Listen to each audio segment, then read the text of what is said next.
Let's start with a really fundamental question. What happens when the law tells you to do one thing, but every fiber of your being tells you it's the wrong thing to do? At what point does following the rules stop feeling right? Most of us, especially if we live in a stable society, operate on a pretty simple, unspoken assumption. It's this: what's legal is also morally legitimate. We just assume those two things are the same. We pay our taxes, we obey traffic laws, because we trust that the system making the rules is, at its core, fair and just. It's basically the operating system for a functional society. So, let's give it a name. Let's call it the legitimacy equation. It's that unspoken contract that keeps everything running smoothly. As long as that equation balances, society works. But what happens when it starts to crack?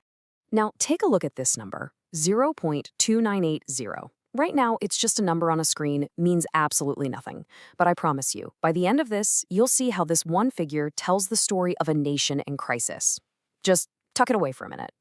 Okay, so we're moving from the abstract to a very harsh reality. We're going to look at a place where that legitimacy equation isn't just cracking, it's shattering in real time. We're talking about Ukraine and its wartime mobilization crisis.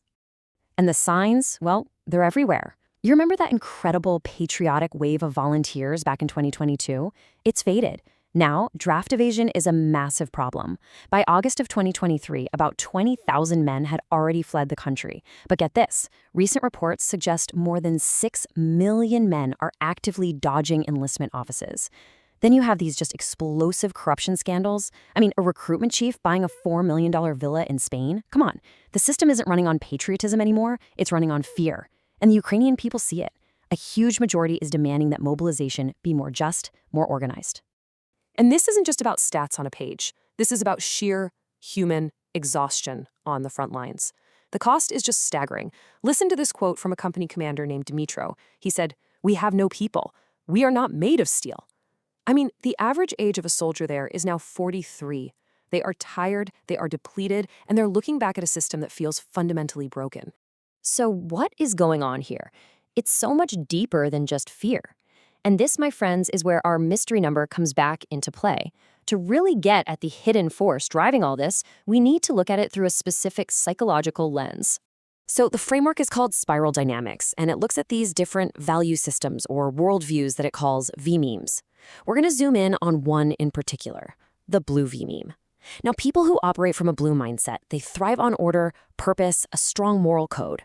They are absolutely willing to sacrifice, but, and this is the key, it has to be for a just cause, under an authority they see as righteous and legitimate. Procedure is everything to them. Okay, here it is, the big reveal. Remember 0.2980? This is where it all clicks. In stable countries like the US or Germany, people with this blue mindset almost never resist because of unclear benefits. They trust the system, they follow the rules. But look what happens in a volatile context like wartime Ukraine. It completely flips on its head. That positive 0.2980 correlation, it means the more someone thinks in this blue, purpose-driven way, the more likely they are to resist if the mission feels unfair or the purpose is muddy. They're not just looking for orders anymore, they're demanding moral legitimacy. And this is absolutely crucial to understand. Not everyone who resists is doing it for the same reason. Resistance isn't just one thing. Depending on your core value system, you're basically speaking a completely different language of defiance. Think of this table as a translator. For someone with a tribal or purple mindset, resistance means the basic contract of loyalty, we protect our own, has been broken. For that blue mindset we just talked about, it means the procedure is illegitimate, the duty has no purpose. A power-focused, red mindset, they feel their personal freedom is being crushed. For the super pragmatic orange mindset, it's just a bad return on investment, right? An inefficient use of people. And for a communal, green mindset, it feels like the collective harmony has been shattered. See, it's the same problem, but it's being seen through 5 totally different sets of eyes. So, when you have so many people all resisting for so many different reasons, it kicks off this predictable and incredibly dangerous downward spiral for the whole system. It becomes a vicious cycle.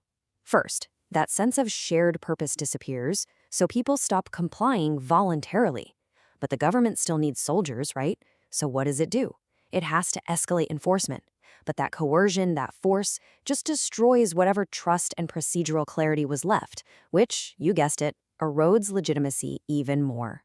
Every step just makes the next one worse. You can actually map out this path to breakdown. It starts with moral and procedural ambiguity. Think corruption and fuzzy rules. That creates a massive legitimacy deficit. That deficit forces the state to fall back on enforcement. And where does that lead? To systemic fragmentation. The social contract itself just starts to fall apart. But here's the thing. Understanding this spiral isn't just about analyzing what went wrong. It's about being able to predict what could go wrong in the future. By mapping these value systems, we can start to see where a society's fracture points might be. A lot of standard models that try to predict social shifts, well, they often fail because they don't get the context. They just assume people will react the same way everywhere. But as we just saw, that's not true at all. Different vMEMEs decode a phrase like unclear benefits in completely different ways. A model that actually includes this data can explain why a policy that works in a stable country might totally backfire in a volatile one. It makes our predictions way more reliable. Now, I know what you might be thinking. This kind of deep contextual analysis sounds like it would take a whole team of experts months to do. And it used to, but that's changing fast. There's an emerging trend in AI called vibe coding, and it's making this kind of insight accessible to pretty much anyone. The idea is simple. You just use natural language, like you're talking to a person, to tell an AI to build apps or analyze complex data, all without writing a single line of code. This is where the power really becomes clear. Imagine an interface where you could just type in a query, something like, "Show me blue stage resistance patterns in the Ukraine mobilization context." And boom, the AI would instantly crunch all of that complex data we've been talking about and give you the exact insight you need. It puts this deep systemic analysis right at your fingertips. All of which leaves us with one last crucial question to think about. In a crisis, there is always immense pressure to move fast, to prioritize what feels urgent. But what happens to a society or an army or a whole nation when that desperate need for speed starts to overshadow the need for trust and fairness? What really breaks when urgency replaces legitimacy?